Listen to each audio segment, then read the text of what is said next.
11 de abril de 1945, Valle del Ruhr, Alemania, 7:04 de la mañana. El sol apenas había superado el horizonte oriental, proyectando largas sombras sobre los campos irregulares del oeste de Alemania, cuando el teniente John Callahan atravesó un velo de niebla. Su P-51 Mustang cortaba el aire matutino a más de 640 kilómetros por hora, con el motor aullando y las alas vibrando bajo presión. Abajo, los bosques se extendían como olas congeladas. Arriba, dos puntos oscuros se acercaban rápidamente. Focke-Wulf 190, descendiendo con intención asesina. Su cúpula brillaba anaranjada por el reflejo del fuego. Un pueblo ardía a unos 8 kilómetros detrás, bombardeado minutos antes por los B-17 que él acababa de escoltar.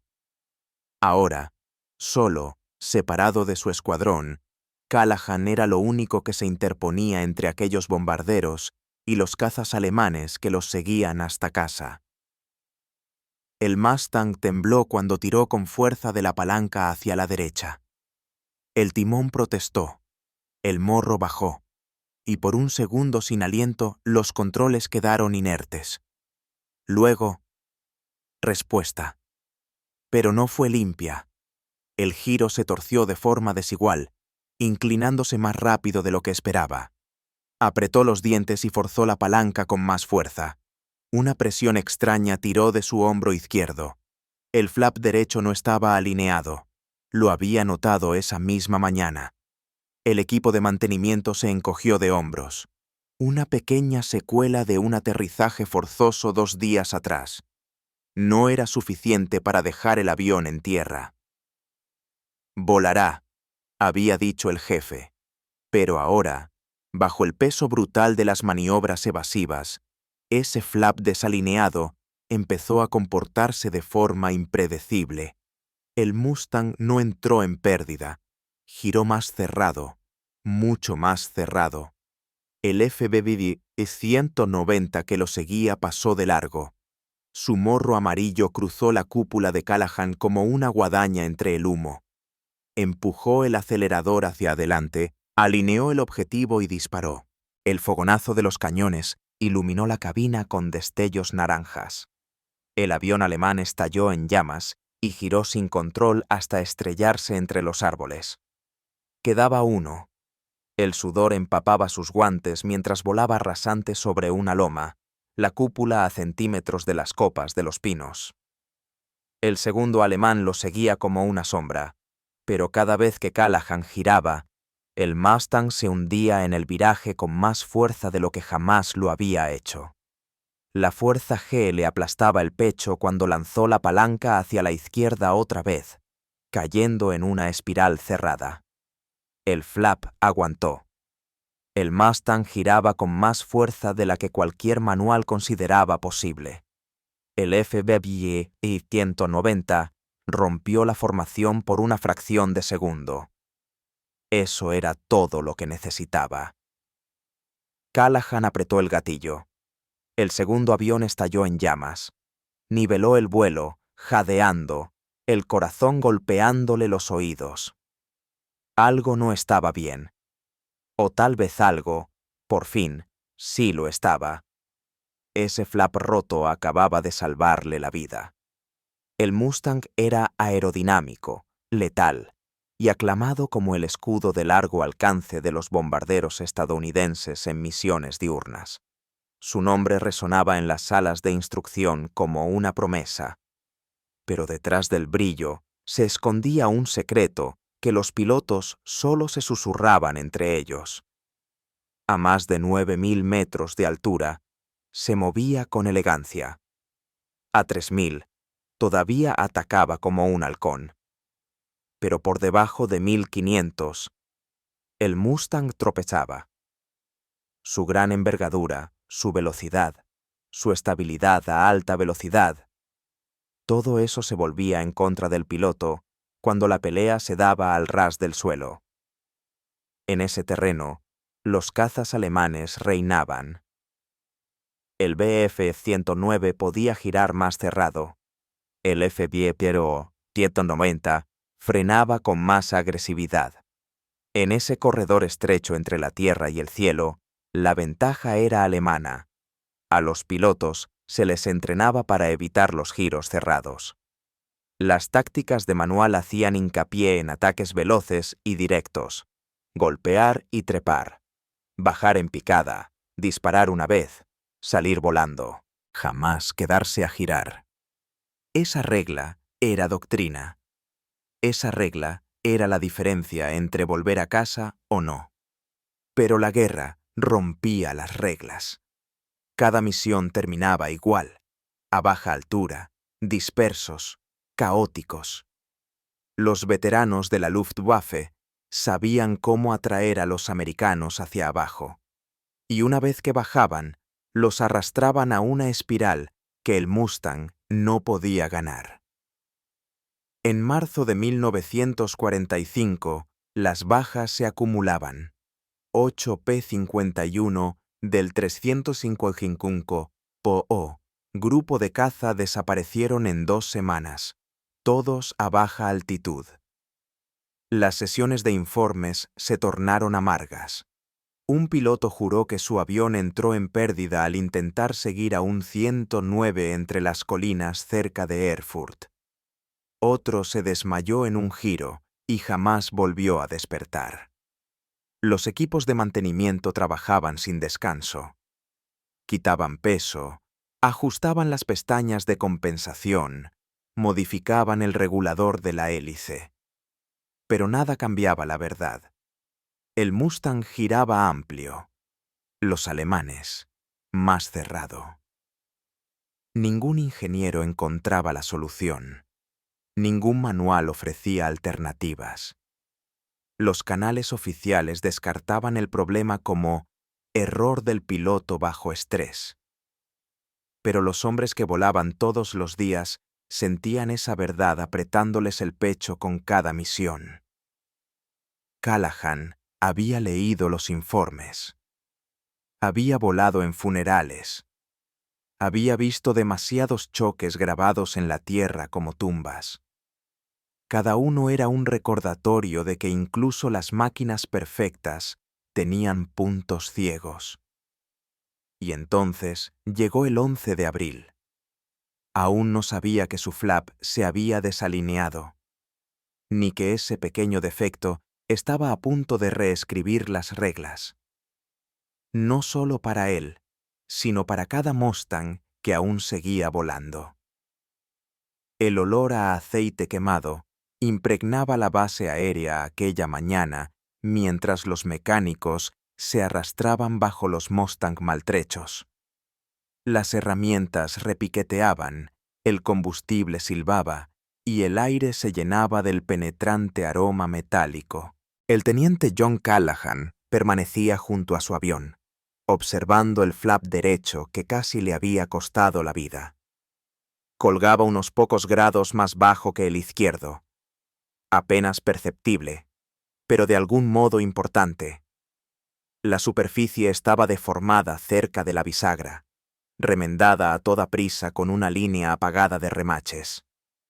El jefe de mantenimiento maldijo entre dientes, llamándolo un arreglo feo de narices.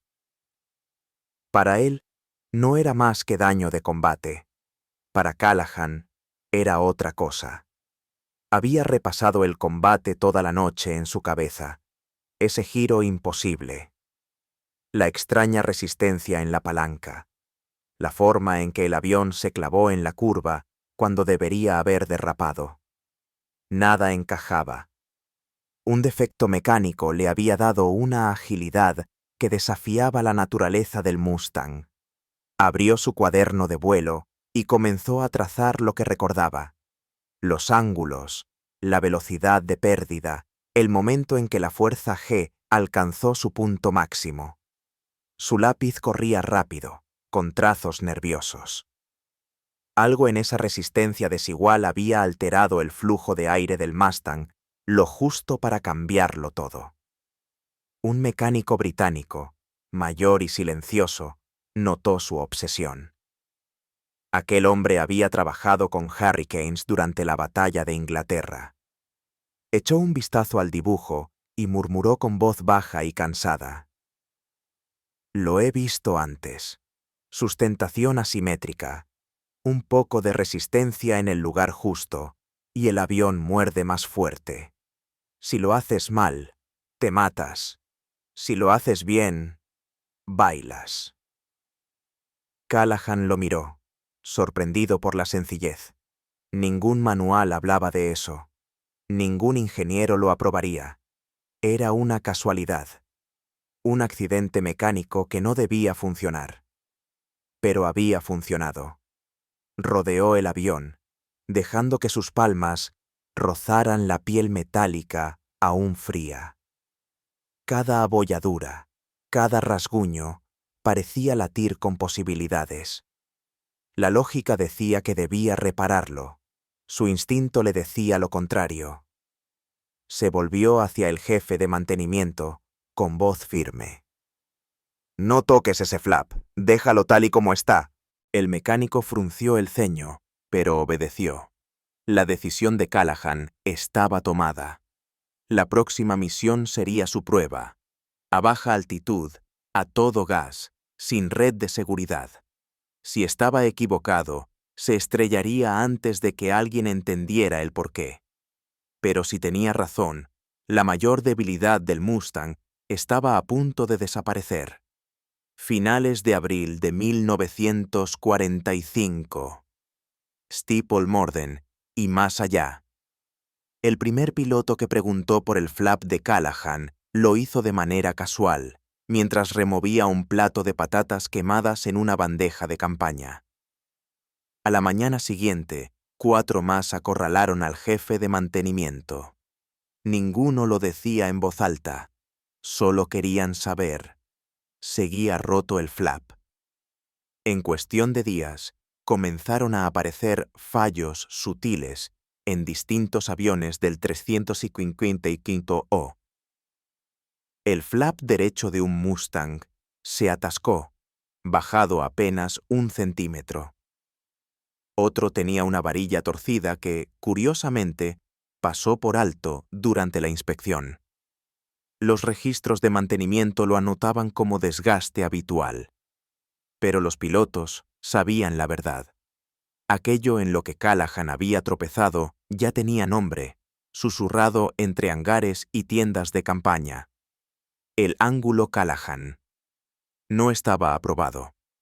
No estaba escrito en ninguna parte, pero en el silencio entre salidas se propagaba como fuego sobre hierba seca. Los pilotos que volaban con flaps modificados regresaban con más derribos. Los equipos de tierra comenzaron a insertar espaciadores en las bisagras usando retazos de aluminio.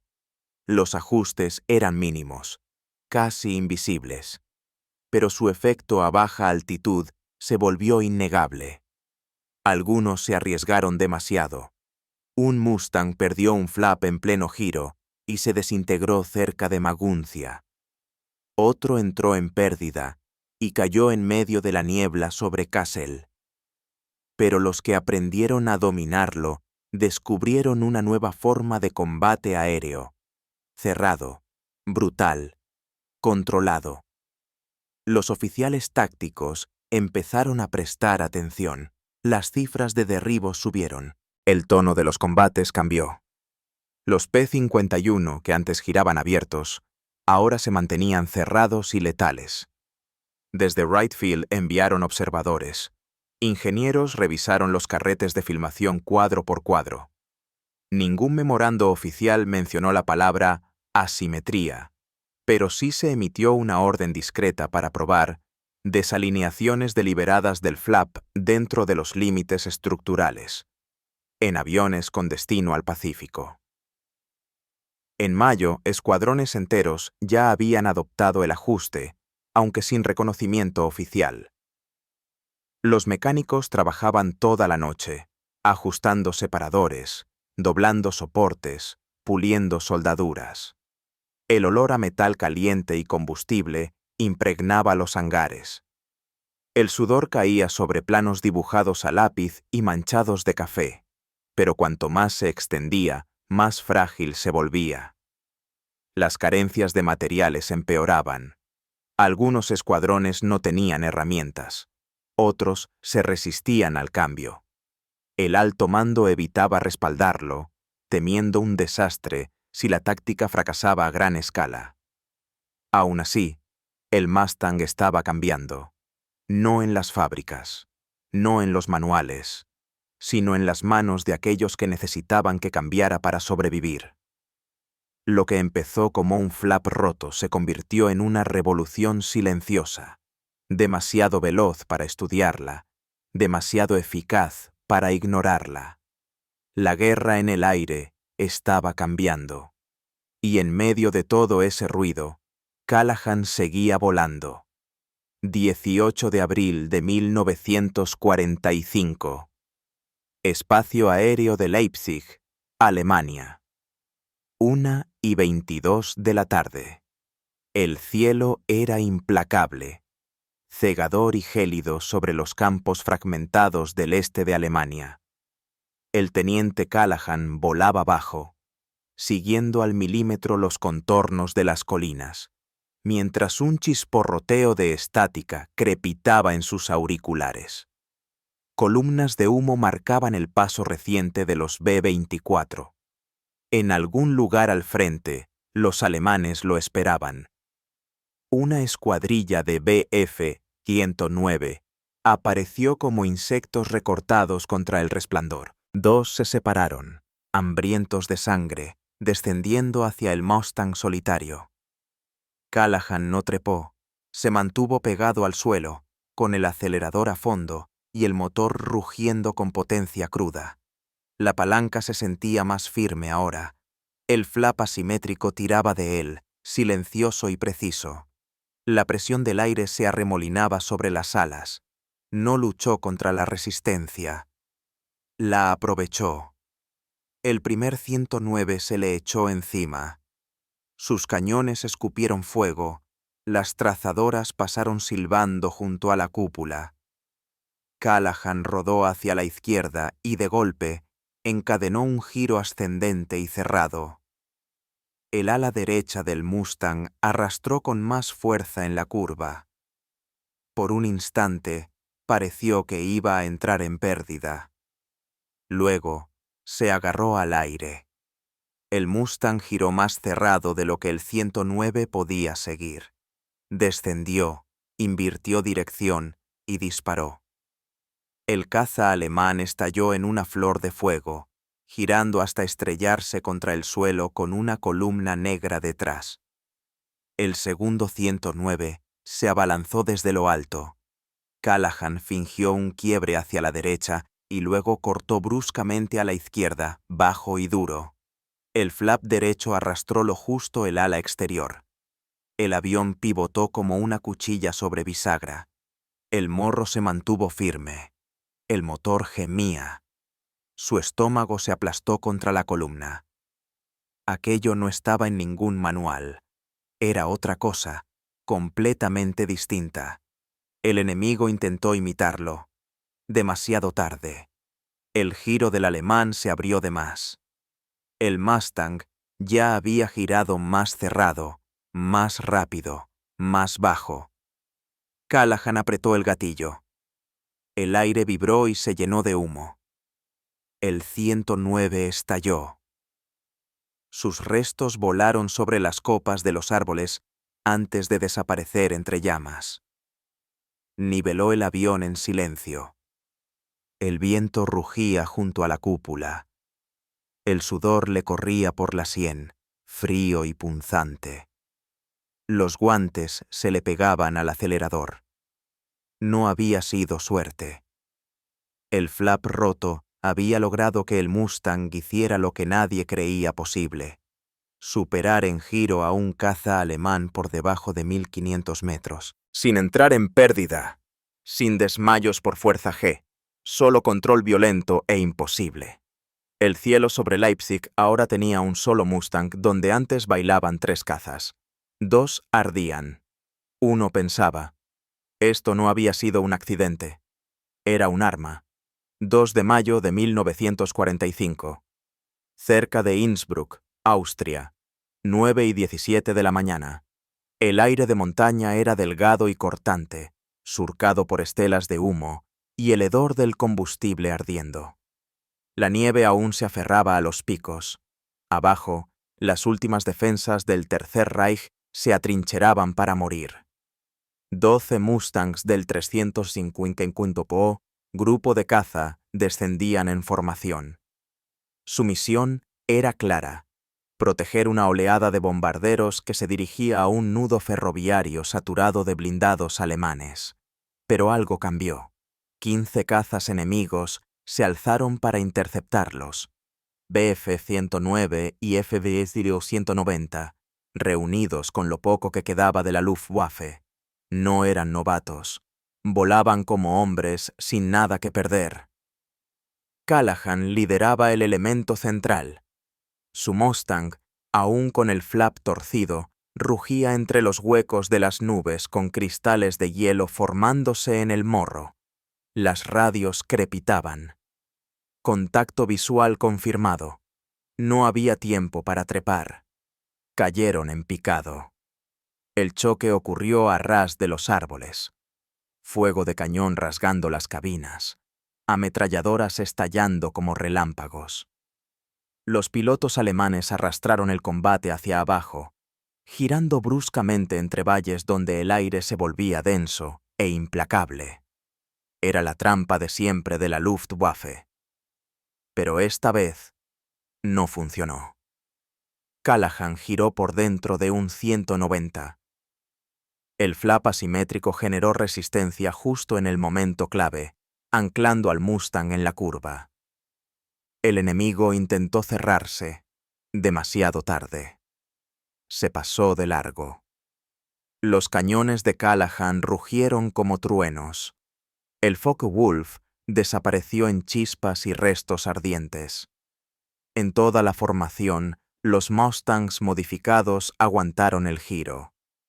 Un piloto gritaba de esfuerzo mientras su avión se forzaba en un giro completo. Otro atrapó a 2 Messerschmitt en una espiral plana y los desintegró con una ráfaga de 7 segundos. Durante minutos reinó el caos. Gritos, impactos, el cielo azul devorado por humo negro y fragmentos de acero. Pero los Mustangs no se fueron, no treparon, no huyeron. Igualaron a los alemanes giro por giro, hasta que los alemanes cedieron. 7 cazas enemigos cayeron. 4 más huyeron hacia el norte, dejando tras de sí humo y combustible.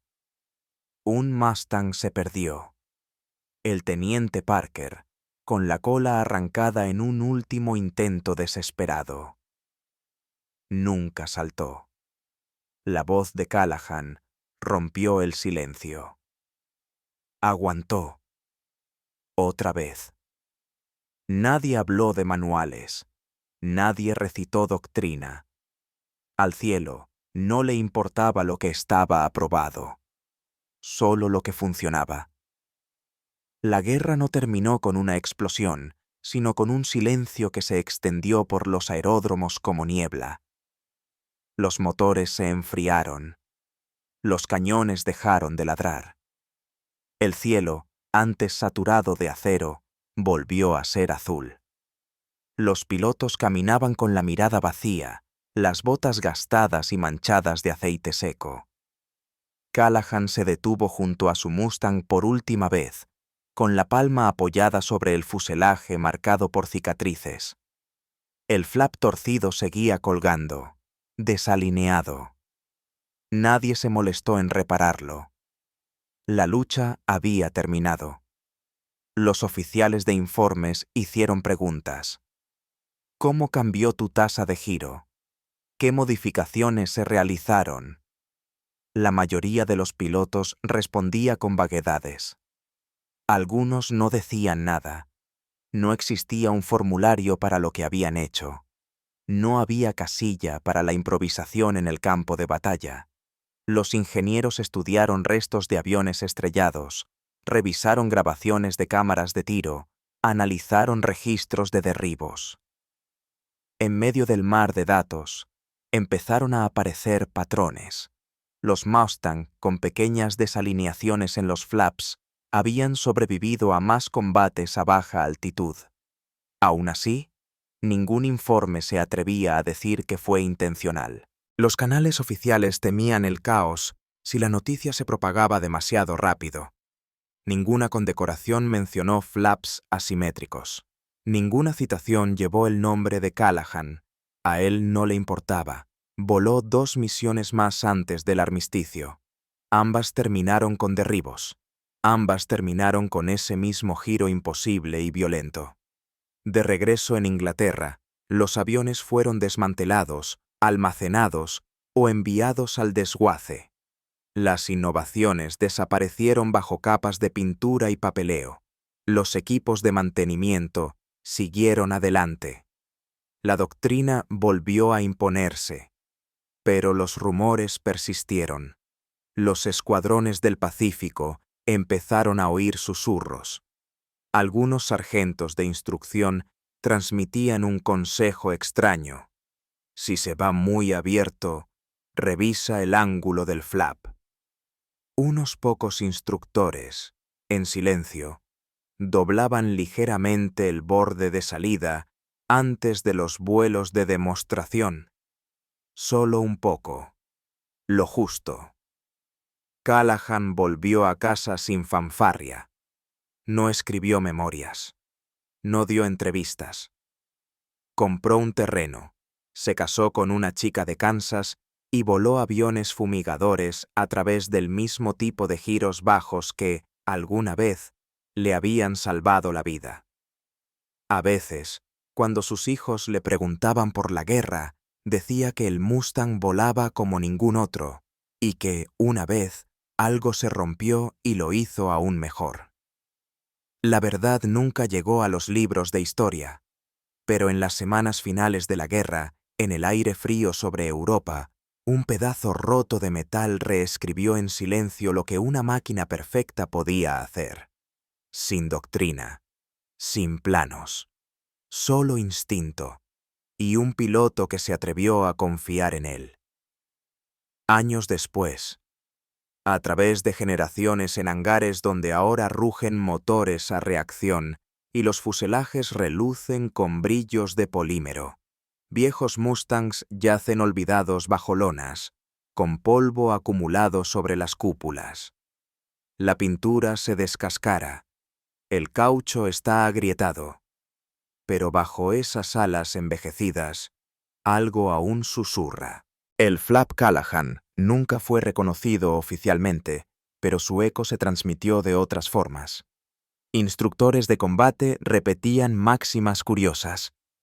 No confíes demasiado en la simetría, o, a veces, un pájaro torcido vuela mejor. Nadie sabía con certeza de dónde venían esas frases. Simplemente perduraban. En los años 50, un especialista en controles de vuelo se topó con un carrete de película desclasificada, etiquetado simplemente como Maniobras a baja altitud, Europa 1945. En él, un P-51 giraba de forma imposible contra un 109. El analista detuvo la imagen, entrecerró los ojos hacia el borde del ala y escribió una nota al margen. ¿Ventaja de arrastre asimétrico? La nota fue archivada y olvidada. En los años 70, un piloto de la Guardia Aérea Nacional, que probaba cazas restaurados de la Segunda Guerra Mundial, hizo un descubrimiento silencioso. Una aeronave, un Mustang veterano con flaps desalineados, giraba más cerrado que su hermana impecable. Lo registró como una inconsistencia mecánica y siguió adelante. Pero el dato quedó. Durante los años 80, ingenieros aeroespaciales comenzaron a simular flujos de aire en condiciones extremas. Un estudiante de posgrado modeló accidentalmente una configuración con un flap desplazado. Los resultados lo sorprendieron. Mayor velocidad de alabeo, retraso en la pérdida de sustentación y radios de giro más cerrados bajo cargas G elevadas. El profesor lo descartó. Inestable, inseguro. Nunca se publicó. En el año 2001, en una reunión de veteranos en Texas, un viejo coronel relató aquel extraño día en que un flap roto salvó un escuadrón. Nadie lo anotó, pero un nieto escuchó, con los ojos bien abiertos. Pasaron las décadas. Un día, en un museo de aviación en Dayton, Ohio, apareció una pequeña placa de bronce junto a un P-51 restaurado. Sin firma, sin ceremonia. Decía: a veces, el defecto es la solución. Nadie confirmó jamás quién la escribió, pero el director del museo la dejó montada, porque, enterrada profundamente en el legado del P-51, no solo había velocidad o alcance, había una verdad nacida del riesgo, forjada por el instinto y sostenida por un hombre que confió más en un error que en un manual. Y en ese borde roto de metal, algo nuevo había echado a volar, para siempre.